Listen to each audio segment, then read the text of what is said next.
one day the guy who was the 3-star general, who was a big Vietnam guy named Frank Labuti, just a guy I just admire so much even now.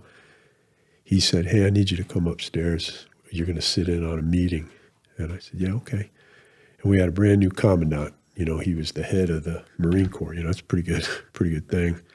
Big, tall guy, General Jones. So that's the first time I'd ever seen like a big screen, like a Zoom.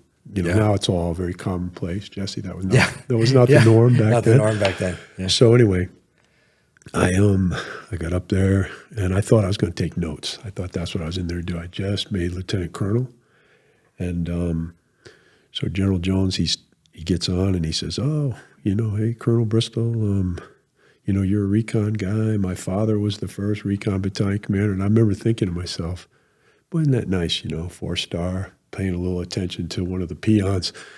So he started talking and he said, "Boy, you got a heck of a martial arts record. You've been in some stuff." And I was like, "Oh, yes, sir." And he said, "What do you think about the Marine Corps today?" He goes, "Do you think it's kind of soft?" You don't want to respond to the commandant of the Marine Corps, yeah, we're soft, sir. But so I just said, "Well, sir, we got a lot of different generations, and some have been into some things, some of them haven't." And he said, "Well, what would you say if I told you I'm thinking about creating a program that everybody's going to do and everybody's going to have to do?" And like an idiot, I walked right into it. I said, "Oh, sir, that'd be great. You'd have my 100% support. I've been an instructor at several different things." And he said, "Yeah, I know you are. I know, because you're going to do it." And and it. And I said, "Well, are we going to do it in Hawaii, sir?" And he said, "No, we're going to do it in Quantico, Virginia." And I said, "Oh, well, sir, we just got here." Like an idiot. Like I'm a lieutenant colonel talking to him. He must think, like, how did this guy ever make it, right? So anyway, I went to Quantico and so that's the whole story right there. You just went to Quantico, it was done. and I had one of those things at the beginning where there were some young guys over there that were kind of teaching the lieutenants at the basic school.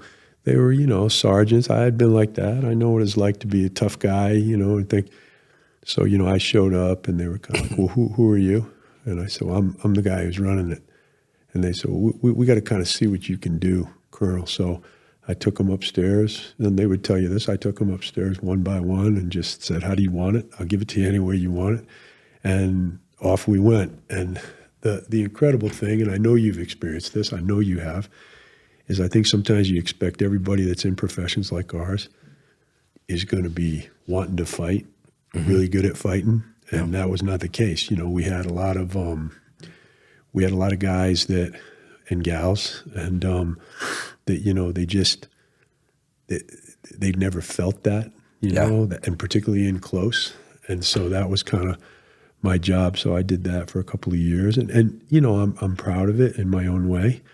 I'm not one to look back too much, because General Jones, when I think about it, it was amazing, his timing, because, that was 99. We did a test study in 2000, and then we were off to the races. And then, of course, 9/11 went down, and I had already been doing some kind of specialized stuff, but we were kind of more ready.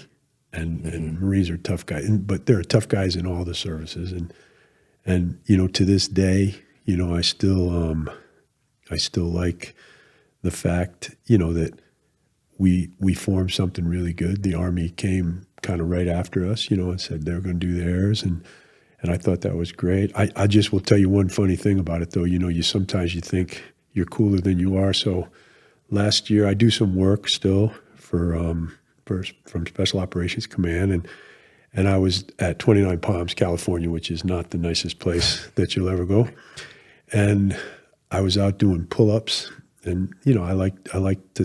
I'm still in pretty good shape. I'm 65, but I'm in pretty good shape. And I was out doing pull-ups, and I was coming across the parking lot to get in my rental car, and I can't see anything without my glasses now. I say that as a guy that was a sniper for a while when he was enlisted, but I can't see much without my glasses, and I had them in the car. But I was squinting, and I saw the Marine Martial Arts One Mind Any Weapon symbol.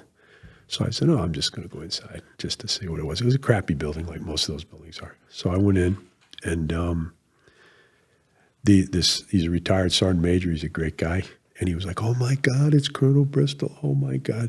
So him and a couple older guys, they came up, and they were just telling me how wonderful I am, and of course I was sucking it all right up. But so I said, "Hey guys, I got to go." I had to go to a meeting, and I'm walking out of there, and I got no glasses on. And there was like a off-center step, and I'm coming out of there, the manhunter and the great martial arts all pumped guy. up on yourself, right? So I come down hard like that, and I just barely saved myself from breaking all my teeth. So anyway, I got up. These two gunnery sergeants were like, "Sir, are you okay?" I go, "Oh, yeah, I'm all right." I said, "That's what happens when you get old." Well, there were two young Marines walking out of the bathroom. And so I was kind of walking out, but I heard them really distinctly. They said, "Who is that old?" Started with an F. He goes, "He doesn't deserve to be in here." Well, the two gunnies went wild. They said, "Do you know who this is? He'll kill you with a knife and all this." So the moral of that story is, Jesse, you still look good. So I'm not, but somebody will challenge you, and my challenge was that step, and I'm thinking I can't even beat up a step, right? So anyway, but yeah, I had a good run, and just God's way of keeping you humble. Definitely. He's bumping you up, and he's like, "Okay, but not that bad." Yeah, so I saw somewhere in the Bible it said, "Men make their plans, and then God laughs." Yep, that's exactly. that's a great way of looking at it. Exactly. So I had a really good run in the Marine Corps. It was good.